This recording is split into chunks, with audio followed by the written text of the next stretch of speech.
This is Learning to Dad. I'm the cool dad. That's my thing. With Tyler Ross. What I do have are a very particular set of skills. I'm gonna have fun, and you're gonna have fun.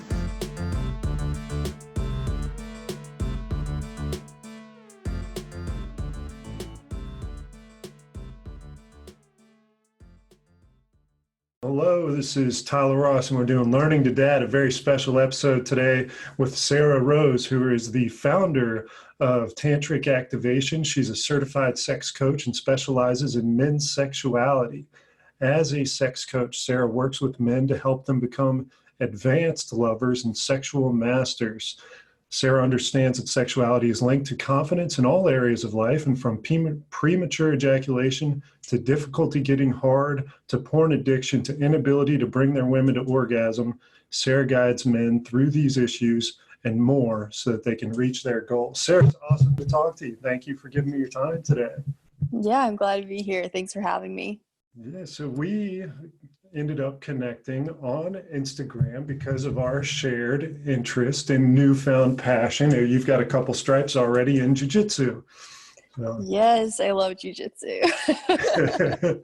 Yeah, it's definitely a huge passion of mine. It's some probably borderlines on addiction.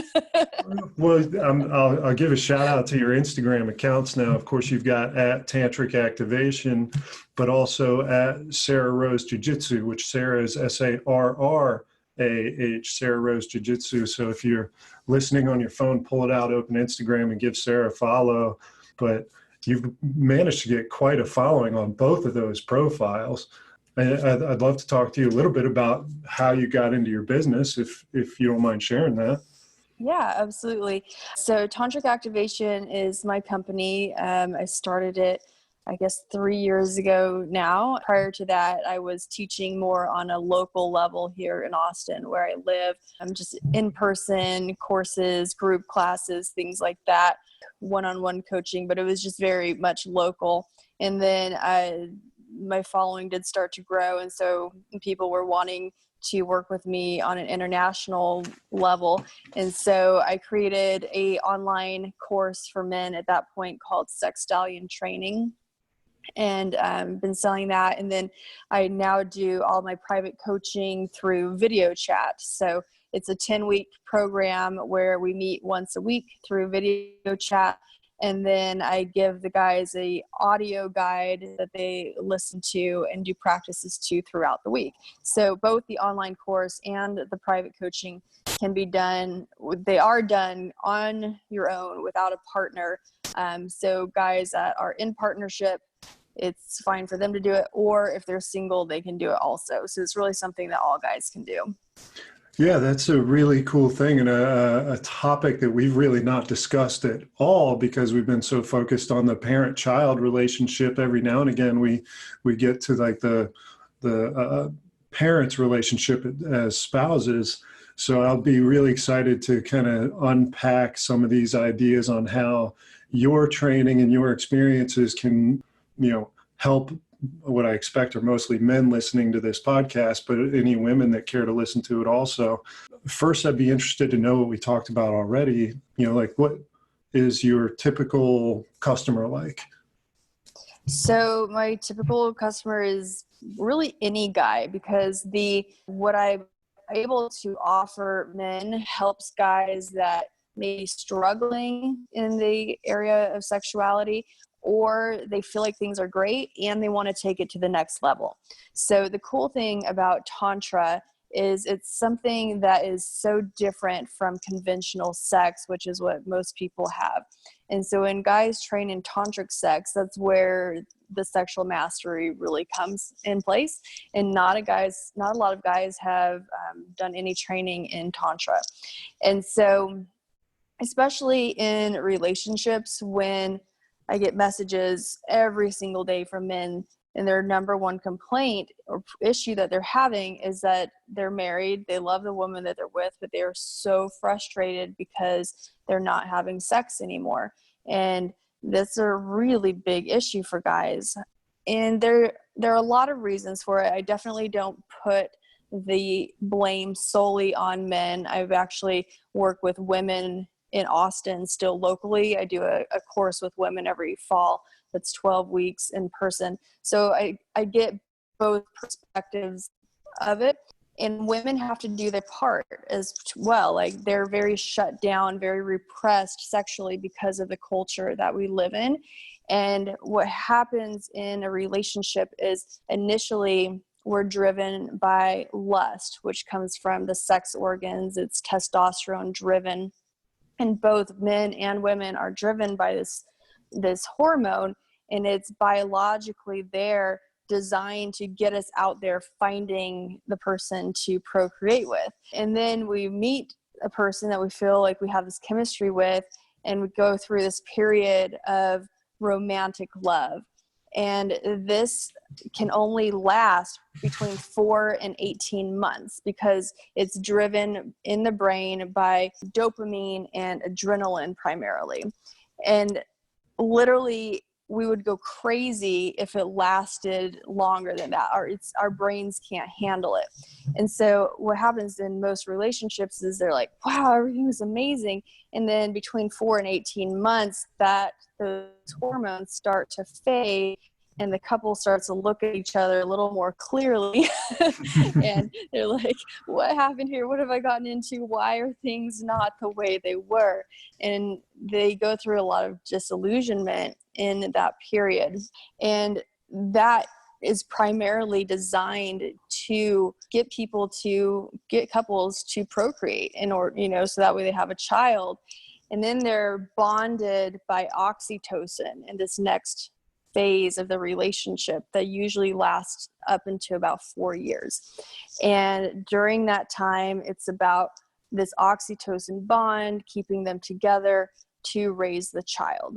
And you'll see statistically over and over that at that 4-year point is when couples are like, we just don't really want to be together anymore. There's nothing left. And so it helps couples to understand that this is driven biologically. And it's not just that you've done something wrong or that your partner has done something wrong, but there are ways to kind of hack the system and get through that. And I've seen, especially, I love doing private coaching with couples that are committed to the relationship, because tantric practices can really help reignite that fire that you once had for each other. And it's the best hack that I've found in ways of helping couples. So could you kind of describe a little bit about what tantric means? Mm-hmm. Yeah, so Tantra is very broad. It actually originated in India, and is a vast system. Anyone that knows anything about yoga, it can be similar. Yoga is actually a part of Tantra, and it's definitely not a religion, but it was a more of a all-encompassing lifestyle. So I don't teach classical Tantra. What I teach is called Neo-Tantra or Tantric sex. And so it's not a spiritual practice the way I teach it. It's something that can help anybody, no matter what their religious belief or affiliation is. And it just is a way to help people be better in bed, to be more connected in their intimacy. So a lot of it is breath techniques. When you're talking about the brain again, so the cortex, the frontal lobe of the brain, is the thinking part of our brain. It's where we have our thoughts. It's where, if you're in bed and you're thinking, okay, is she happy right now? Am I pleasing her? Is she satisfied? Is she going to have an orgasm? Did she already have an orgasm? Did she fake that orgasm? That's your cortex. And that part of the brain is what causes us so much anxiety in bed. And a lot of that will show up as erectile dysfunction. It'll show up as premature ejaculation. It'll show up as porn addiction, because it's easier to masturbate and watch porn than it is to have to deal with all this stuff in our head when we're in bed. And so the breath work that I teach people to use during sex helps to soften the cortex. So they're able to tap into the deeper parts of their brain and able to just really be in their bodies and experiencing the sensations that are available in sex. And so when they're able just to notice the pleasurable sensations, those sensations begin to expand. And through the breath, they're able to move it through their bodies. Guys can have multiple orgasms when they learn how to separate their orgasm from ejaculation.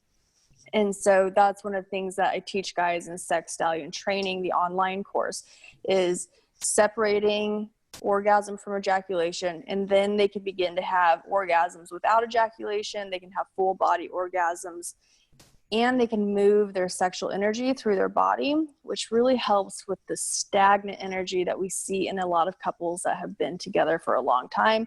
They're just bored. Literally, that's what I hear from women over and over and over. Why they're not having sex anymore is because they're bored. And, you know, they may say they're tired, and that's probably true. But if they weren't bored, if there was excitement there, they would still want it, even though they are tired. So Tantra helps in a lot of different ways. Yeah, and so working with couples, do you find that rather than, 50% of a couple, that's far more effective when you have two completely open minds and like come together through your teachings and explore the things that you're teaching, they get more out of it together than one person would on their own? Definitely it helps if both people are on board. I do have guys though that they decide, okay, I'm just going to take charge. I'm going to start focusing on myself and my own sexuality. Because a lot of times the partner, and it goes both ways. Like sometimes the woman's on board and the guy won't talk about it. Sometimes the guy's on board and the woman won't talk about it. And that, I can understand the frustration around that. But when one person really just says, hey, you know what, this is important to me. I'm going to take charge of my own sexuality. And that can be contagious. Like it can be the sexual energy starts moving. It starts becoming cultivated. It creates new magnetism in a person, and confidence starts to show up in different ways. And your partner can see that and start to become more attracted to you again. So there's always that possibility, and I don't guarantee that because I don't get in trouble, but it does happen. Yeah. I've definitely seen that happen. And because it's really sexy when you see your partner and he's lit up and he's got that sexual energy, that's attractive. So are there any, let's see, like simple little things that you could offer up as like an idea on how to change your energy? Yeah, one of the best things that a guy can do is testicle massage every day. I actually have a guide on that I sell. It's a 2 to 3 minute practice, and I've got a video guide showing guys exactly how to go through that practice. And that really helps connect a guy with his sexuality. If there is any issue with erectile dysfunction or premature ejaculation, many men tend to disassociate from their penis. They feel like their dick is broken kind of thing. And it can be very traumatic. And so they disassociate, and then that area of the body starts to feel numb. And so through testicle massage, they're able to reconnect and have this mind-body connection again and begin to feel life in that area of their body. So that's a very, very powerful tool. Yeah, I'd say that's number one. I never in 1,000 years expected that answer, but it makes intuitively perfect sense to me. And I'm sure that if anyone suffering from those problems would try that, I could see why that would be so useful and beneficial. Can you talk to me a little bit about, let's say, men and, maybe being rejected by their partner? Yeah, that's tough. One of the things that I have learned personally through tantric practices is that I have developed a strong sense of self-love and commitment to myself. And what I've experienced through that is more sovereignty and less susceptibility to rejection, and realizing that if for whatever reason somebody, for me, it's in the dating world, if I am interested in somebody and they're not interested in me. I don't experience that anymore as rejection, as just, they've got their own life that they're living, and for whatever reason they don't feel like sharing that with me is the right thing for them in this moment. And that's and so the self-love component of it is important, and it's really just a perspective shift also, of like, just because somebody says they don't want sex with me right now, then that doesn't necessarily mean anything is wrong with me. It's more of what, they've got their thing and what they're going through. And just being okay with who you are. And also, we're very conditioned as a society to not like to experience negative emotions. And so when we feel rejection, it can be like, oh no, this is bad. I don't want to feel this. What can I do to change this so I never have to feel this again? But in Tantra, a lot of what I've learned is how to sit with negative emotions and be able to experience them fully for what they are without letting them control me. Because really, that's just all it is. It's just an emotion that you're experiencing. And it doesn't have to change who you are. That goes so far beyond sex, like we talked about before we came on, that your Tantra and teachings associated with that can help build up a person, not just in the bedroom or on the mat, but like in their life, through happiness, better sleep, mental clarity, ripping words straight off of a blog post from tantricactivation.com. But can you expand on those things a little bit? As far as the confidence component of it? Yeah, somebody that just to help bring up their own self-awareness and self-confidence. Yeah, self-awareness is very important. And it's really what makes somebody attractive, because that self-awareness gives somebody real confidence, true confidence, rather than narcissism, bravado, something like that, which a lot of people put on, but it's not sourced internally. It's just an exterior facade that they have that's generally used for manipulation. So having real confidence that comes from within comes from really knowing yourself. And there are a lot of ways to go about that. I mean, jiu-jitsu is one way that will definitely help you learn a lot about yourself, like what your triggers are, where your weaknesses are, all that kind of thing. And Tantra is another modality that can help with that. But yeah, just really tapping in. And I think in particular, sexual confidence is something that's really important for people, because our sexual energy is something that many of us have been cut off from, because we live in really a puritanical culture still that has taught us that sex is bad, it's somehow dirty, shameful, things like that. And it's part of the culture at large. It's like, it's one thing to, we can all have porn on our smartphones 24/7, but have the decency to be ashamed of it, kind of mentality. That's a funny way of putting it. Yeah. But it's true. And that sense of shame, guilt, dirtiness, whatever, it cuts us off from our sexuality, which is so powerful and so vital. It is our life force energy. It's the energy that literally creates new life. And it's that creative energy that, when it's allowed to flow freely in us, can really empower us.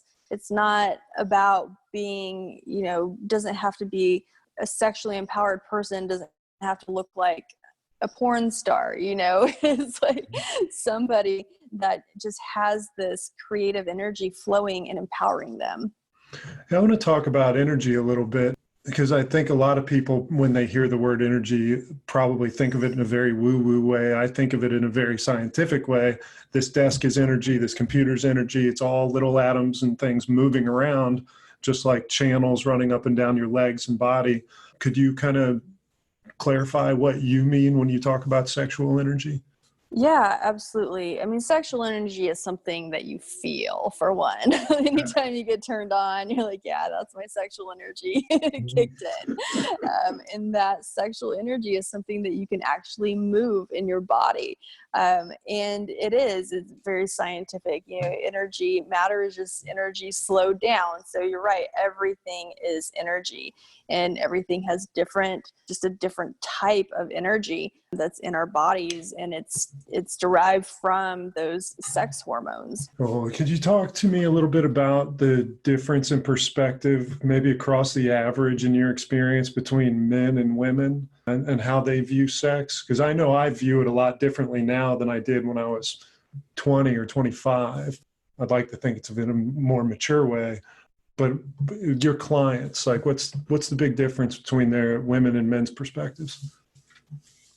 Yeah, I would say when it comes to, sexual mastery, for one, big thing that I work with women around is helping them to reclaim their sexual power. Women in particular have been taught that they have to choose between either being accepted by society or sexual, but they can't have both, because it's been just part of culture for thousands of years that a woman that is sexual, she's a slut, she's a whore, she's a prostitute, you know, some sort of sex worker, things like that.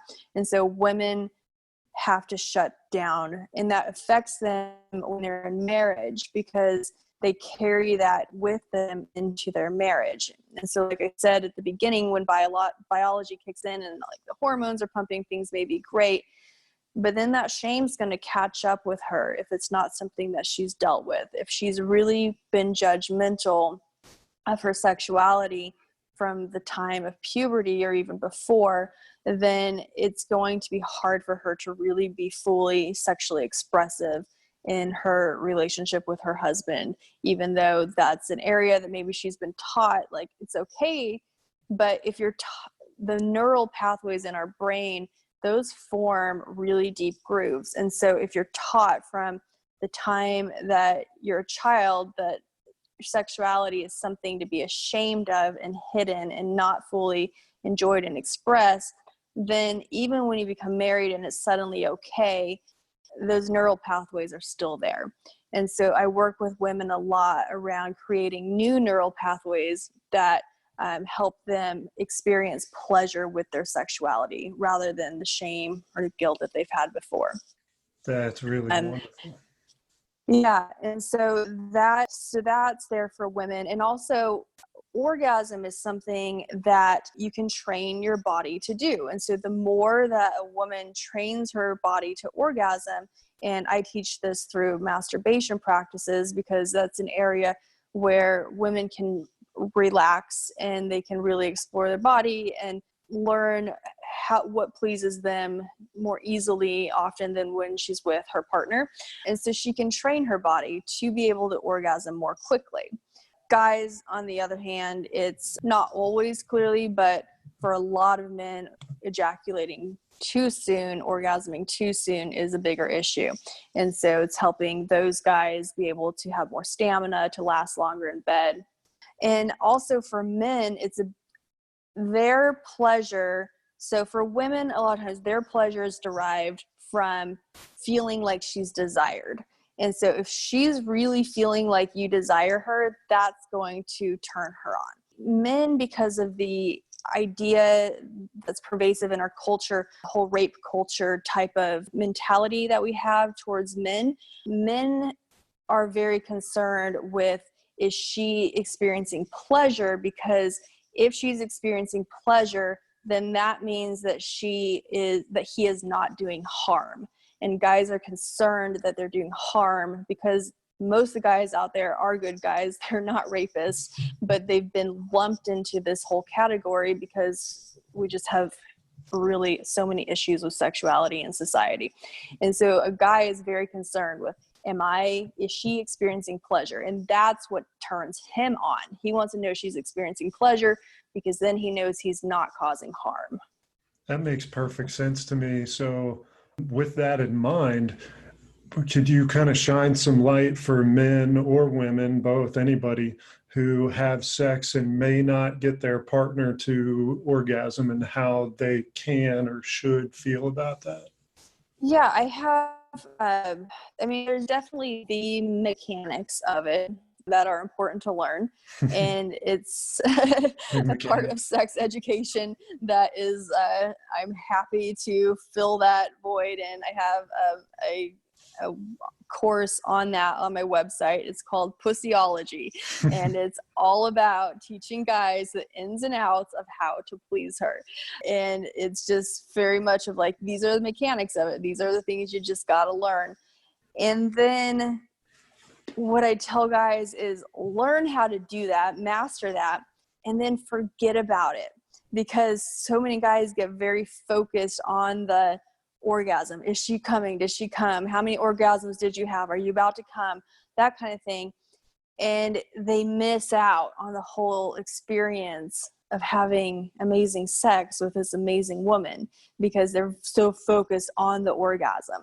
And it really gets annoying. Women are like, oh my God, okay, I came 10 times. Like, are you happy now? Yeah. And then they fake the orgasms because they don't want to deal with the conversation around it all. And so, yeah, there's a tip for you guys.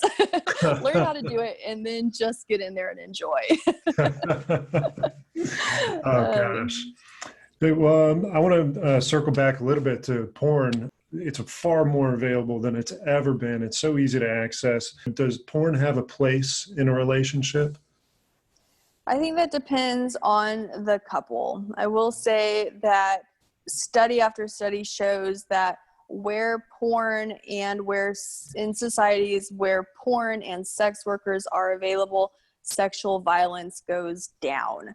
It also shows that only between 5 and 7% of guys that watch sexually violent porn will actually act out sexually violent towards women. And so that's a very small percentage of guys that are actually watching porn. Not to mitigate that, that's very bad. And there's thankfully help available for those men, and they should not be watching porn, especially not that type of porn. But for the vast majority of men and women watching porn, it's not affecting them negatively. So I think what we have is more of a moral dilemma around pornography than it is an actual something that's scientifically shown that it's really negatively affecting us. Yeah. And so if a guy is watching porn, then a woman may feel like there's something wrong with her, and that's why he's watching that instead of being with her. And so she'll have the rejection stuff come up. And it's more around those than, is this actually causing us any problems as a society? There are some issues within the porn industry itself, but I don't feel like those actually carry over into the bedroom. So, is there a place for it? I don't see why not, as long as both couples can really see it for what it is. It's entertainment value. It's not something that should be used as education. When guys try and act like porn stars in the bedroom, it falls flat because it literally is there for our entertainment. It's not real life. It doesn't translate. She can tell you're trying out porn moves, and it just doesn't feel good. It's like, all right, are we putting on a show here? Or are we making love? Oh, you answered the next question I had. So I'll jump forward, and I'm just going to pluck a keyword off of my notes here and talk about, let's do teamwork. Talk about teamwork and men and women maybe having the conversation, because I expect a lot of people are insecure about, doing it, let alone about talking about it. Do you have any experience that can kind of talk to the importance of actual communication? Yeah, I mean, it's very, very important. The communication aspect of it is huge. And it's really crazy that we can, live however many years with a person, have children with this person, share a home with them, share finances, everything, and we can't talk to them about sex. And that just goes to show where we are at as a society. And it's part of why in the job that I'm in, I talk so explicitly about sex. And I have guys write to me regularly that they have become less ashamed of their sexuality just by following me on Instagram, because of the way that I'm just so comfortable with sexuality, that it just has helped them. They're like, I couldn't even walk around in my own house naked, and like seeing your posts, I feel more comfortable with that. And so, you know, when it comes to that, it really is an issue in relationship. It really is something that couples just, they've got to go for it. You know, if you're wanting to have a fully vibrant relationship, a really connected, really intimate relationship that's thriving, then it's important to have these communications about sex. And unfortunately, they're not easy, but if you're not going to do it, how are you going to be able to teach your children? And, you know, do you want them to experience this in the same way that you did, the same way that you are? Or do you want to model for your kids a relationship that's really just has this vibrancy, and that comes from a connection that we have sexually with each other? Yeah, that's awesome. And actually, I want to ask you about what you just said, talking about, you know, engaging with kids. Have you had any clients or experiences with people that come to you say, how do I talk about this with my kids, and what do I say? Yeah, and unfortunately, that's a very, very tough conversation to have, because you have to be careful. You know, it's like you have to watch your back when it comes to talking with children about sexuality, because it can be turned against you, and it's just part of the problem that we have in society. But at the same time, your kids are going to be exposed to it. I mean, kids nowadays, they are on their iPads or iPhones 24/7, you know, and as much as you want to keep them away from it, they're going to learn about sexuality. And so do you want them to learn from you, or do you want them to learn from a YouTube video or their friends at school? And so it's important, I believe, to just have healthy conversations. For it to be a normal way to talk about sex from the time that they're 2, in ways that are very age appropriate. And so that way, as they reach their middle school years, they're able to come to you and they feel comfortable talking to you about sex. When they have questions, you know, when your son has his first wet dream, he's not going to be surprised by it, because he's already going to know. And if he does have any surprise or questions around it, he's going to be able to be comfortable coming to you, and instead of being afraid of what's happening to his body. You know, same with your daughter when she has her first menstrual cycle. Is she going to be surprised? Is she going to be scared? Or is she going to realize this is a natural thing that's going on to her body, and she can come talk to you about it? And she's only going to be comfortable if she's been able to talk to you about these things as she grows, you know, from the time that she is 2 years old. And are these things normal to talk about? You just brought back a vivid memory of my first wet dream, and I stored that one back way in the back of my head. Let's talk about maybe the continuing effort that's required, because I assume this is not a take your course once, I'm a master now and I'm done. It's forever evolving and changing thing. Do you have some like super long-term clients been with you, you know, since you started your business? Actually, no. Guys get to the end of my 10-week program and I'm like, you don't need me anymore. Like, go, you're doing amazing. So Stallion Training is the 7-week online course, and that teaches the basics, the fundamentals of tantric sex. And so that is where I like guys to start. And then, you know, they get a taste of it. They get to see if this is something they want to pursue, and then move into private coaching with me. And so the private coaching is 10 weeks, and it's an intensive 10 weeks, but it's amazing. The guys that come through that program, their lives are completely transformed. And that's actually what brings me the most joy, is like seeing these guys go through the private coaching program. And then after that, some of them that are in relationship at that point, or later on when they're in relationship, they'll come back and they'll be like, hey, can we do the couples program together? Or maybe they've gone through Stallion Training and they just want to go straight to the couples program and not do the personal one-on-one on their own without their partner. So it can go either way. But no, I don't have lifetime clients. It's like, get in here, get the work done, get on your way. Yeah, I can get that. You know, once you get them on the right kind of vector and cut them loose, let the arrow loose. Yeah. So what kind of transformations do you see in people? It's really beautiful. So there's one client that I had, he really, really struggled with premature ejaculation. And it was something that he had always struggled with since he first started masturbating and first times having sex.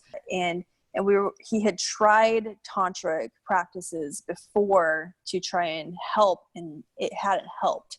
And so through the private coaching, we were really able to get to the root psychologically of what was going on.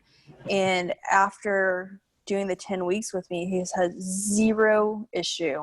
I mean, no issues at all. And to the point where the woman that he is with, she's just blown away. She's like, I've never experienced anything like this.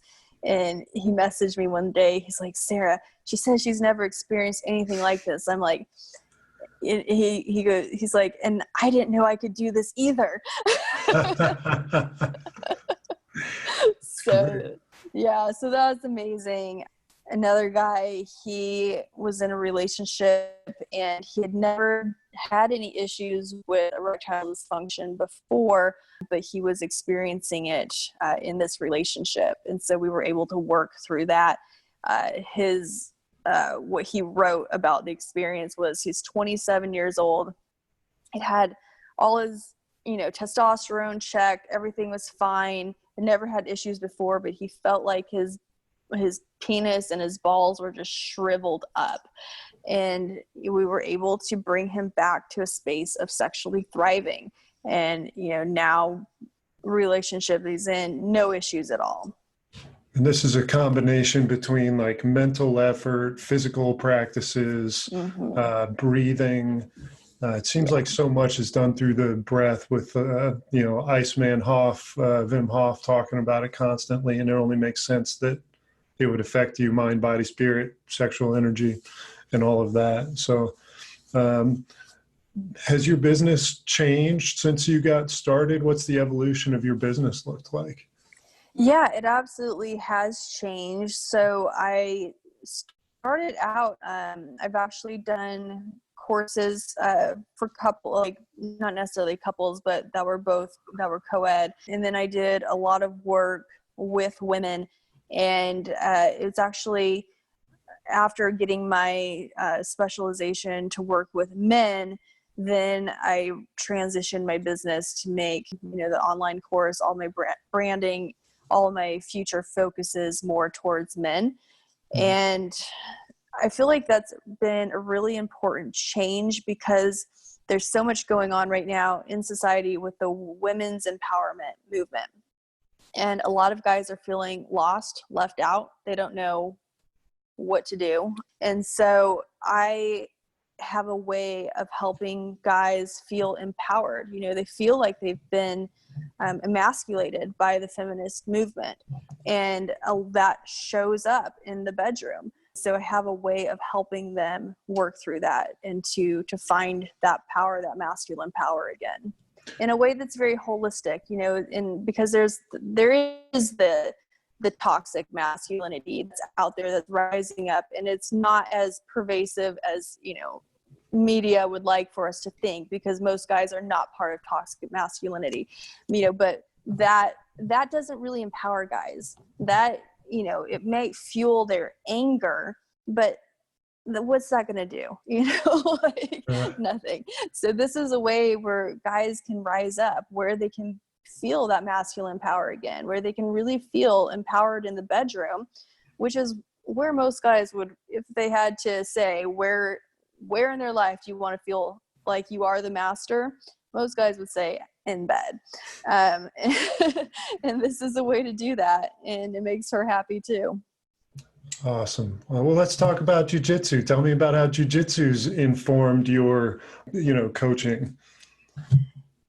Yeah, I mean, so as far as the way it's impacted my coaching is that, I mean, I'm there on the mat 5 to 6 days a week, hour and a half a day, and I'm rolling with men, and it's primarily guys that do jiu-jitsu. And so I feel like I've just learned a lot about the nuances of guys by being in that type of intimacy with them, where it's not sexual intimacy, where there's no relationship, there's nothing about it is sexual. But the fight, if you're looking at this from a yogic perspective, so in yoga you may have heard of the chakras. There's the root chakra, which is at the base of the body. That is where our fight instinct comes from. Okay. And then right above it, the second chakra is for guys it's like at the tip of their penis, the head of their penis. For women it's their clitoris, and that is the chakra of our sexuality. Like that's where our sexual energy comes from. So those two dynamics are very closely related, looking at them from a yogic perspective. And so while there's definitely a difference, they're both very primal. And so being able to go in that kind of that primal space with guys without the sexual component being attached to it has helped me learn more about them. And also just like the way they move, the way they think. I also enjoy seeing how men can be extremely disciplined when it's something that they want to work towards. These guys that do jiu-jitsu, like they are there, they're dedicated. This isn't a path that you're going to get a black belt, in a couple of years. Like they know it's at least 10 years before they get a black belt. I mean, unless you're someone like, Kit Dale, I guess, got his in 4 years, but well, most people it's going to be 10 years. So yeah, they're committed to it. And I see that and I'm like, okay, so I know you've got the commitment to this. You can also have the commitment to sexual mastery. The thing is, most guys don't even know it's available. They don't know what they're missing out on. They don't know that they aren't sexual masters. They think because it's not something that we're taught, it's not like on every corner there's a school to go learn about sex. And so people do what they're doing and they think like, oh, that's all there is to do. Well, there's not. Well, one of my favorite things about jiu-jitsu is sucking at it. Like going in there, finding out in real life, where do I stand? And when I'm getting choked out by a dude that weighs 40 pounds less than me, like I know exactly where I stand, and that failure informs my path so much moving forward. And to go back to sexual mastery, being a sex stallion, like how important is to just trying and not being afraid to fail or learning from a failure?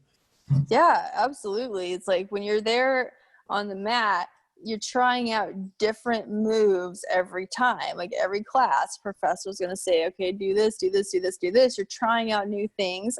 And it's not like that in sex. Most of the time, people get into their routine and that's all they ever do. And it's like, well, let's just try something else. Yeah. What if every single time you got into bed, you tried out 3 different moves and you were doing this for an hour and a half a day, and each time it was 3 different moves? You'd become a sexual master. And so taking that perspective compared to what most people are doing in bed right now, they've been doing the same moves the entire time they've been having sex. And no wonder women are bored.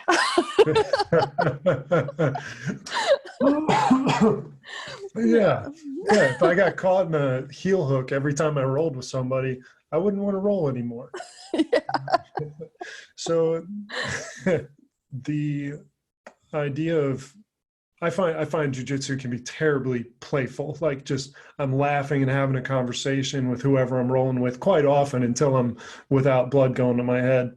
Sex and intimacy and playfulness. Can you kind of talk about where they all converge in a relationship? Yeah, it's definitely important to have that fun, playful component to your relationship. And that often gets lost, especially after kids come around. And many times women end up taking on a role of the mother to her husband, and that shuts down intimacy. And so when you're able to, come back together in more of like the childlike state where you're both having fun and not like one of you is and the other one is like, oh God, I have to do the dishes, and he's over there, joking around, and then she gets pissed off and is like finding a way to engage together in that playfulness is important. Yeah. So how long have you been rolling? It was a year in May was my 1-year anniversary. That's wonderful. And you'll continue to do it forever. And you're still going a couple times a week too, 3, 4, 5 times a week. Yeah. Yeah. I'm there as often as I can, 5 to 6 days a week, unless I'm injured, which I feel like happens all the time. Right? I got a tweaked neck now. I haven't been able to go for like 4 weeks. I've been taking privates with a guy, so he's not going to crush my neck. Oh man. Did you see a chiropractor? Yeah, seen 2 chiropractors, been acupunctured a couple times, got some Rolfing done, trying everything. Cryotherapy?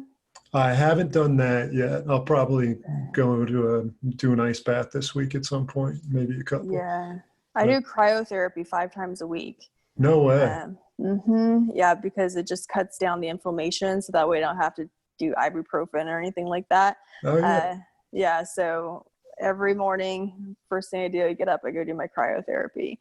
And that, and I see my chiropractor routinely once a week just to keep things in place, and massage therapist once a week. Yeah, it's a lot of maintenance. Right? The self-care is so important, though. If you don't feel good now, what makes you think you're going to feel good later?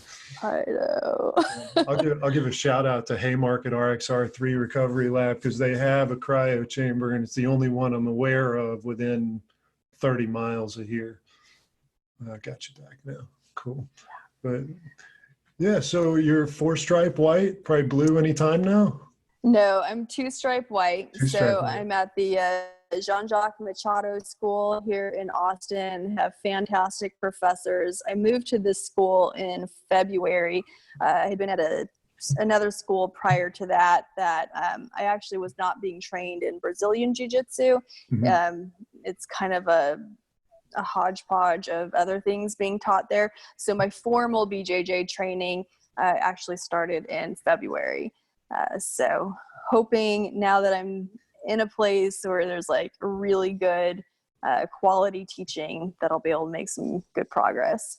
Awesome. So I'll talk about jiu-jitsu a little bit specifically, so we can shout out the martial art that really deserves a place everywhere. Being it tends to be mostly men, what inspired you to try, and what would you say to women that are thinking about trying?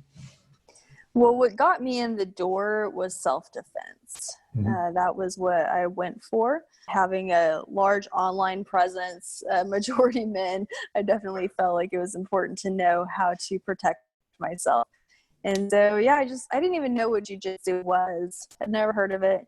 And I just went in for a self-defense class, and it ended up being jiu-jitsu, and I loved it. And so I stayed with it.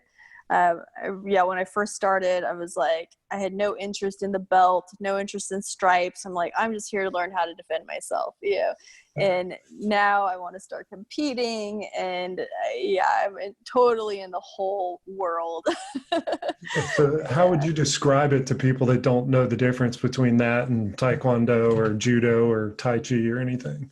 So I don't really know a whole lot about those other disciplines since I haven't done them. I did some judo at my prior school, and I really enjoyed it. Judo my understanding of judo, which is very limited, is that it's a lot more of the throws, takedowns. Jiu-jitsu, Brazilian Jiu Jitsu, a lot of it is the ground fighting. So it's chokes and arm bars and ankle locks, things like that.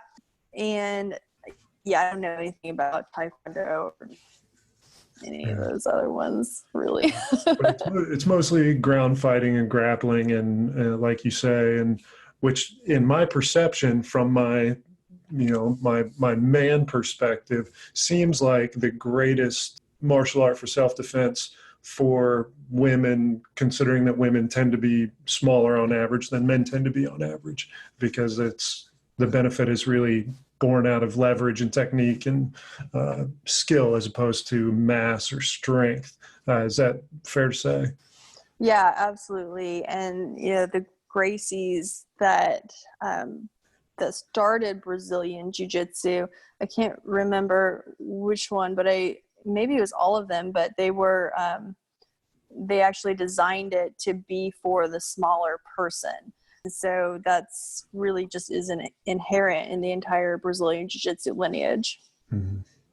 Awesome. Well, I'll have a couple quick kind of short answer kind of questions for you and we'll wrap up. But so far, thank you so much for the time. And I hope that men will feel comfortable going to your website and signing up, maybe get a couple people in the door and improve their relationships, improve their self-confidence, improve their parenting, just everything across the board. So I've kind of reformulated a couple of these questions I usually ask to dads, but I'll ask you as a sex coach, one of my favorite questions, the billboard question. If you had a billboard on the main highway going through Austin and it had to fit a piece of advice that you could give to men, what piece of advice would you put on that billboard? Be a sex stallion. Tantricactivation.com. Okay. What gift would you give to all men? The gift of sexual self-confidence, sexual confidence. Yeah, it goes a long way. What is something that you would put on dads or men's not to do list? Don't ever do this. That's a good one. Here's a good one. It's kind of like jiu-jitsu. Clip your nails before you go in. Yeah. It's an important one. Here's one I ask all dads. Who's your favorite television dad? Favorite television dad? Oh my God, I don't watch television. Trying to think of the last thing I've even watched. Okay, movie, maybe. I'm literally the worst person. I read books. I read like books about evolutionary biology. That's what I do on Friday nights because we don't have class Friday nights. So I sit home and I listen to books on audio. That's the characteristic of an entrepreneur who runs their own business and is obsessed with what they do. So anybody listening, if you ever wondered who your sex coach should be, it should be Sarrah because she's obsessed with it. I know. I mean, I'm serious. I'm not. I don't even watch movies, so I'm sorry. How about? You probably don't have any fictional dads in biology of human sexuality books. So let's see if. I mean, I spent this entire last weekend in a tantric initiation. The weekend before that, I was doing continuing education all weekend with like world-renowned psychotherapists. So that's awesome. I love it. That's all I do. That's great. Okay. When do you feel the most loved in your life? My dad is a really great dad. So yeah, he's very good. He shows up for me, and gives me a lot of love. And my mom does also. I have great parents. That is awesome. Well, that takes the best answers from one of my favorite questions, or what are the things that make up a super dad? And that's being there and loving your kid. So I think that's a wonderful spot to kind of wrap up our recording. But let's give one more shout out to where people can find you. Tell them where they can find you. Yeah, so my website is www.tantricactivation.com, TANTRIC activation.com. And from there, you'll find my Instagram, which is Tantric Activation, and then also Sarrah Rose Jiu Jitsu. So awesome. Well, thank you so much. Thank you. It was a pleasure being here. Appreciate it.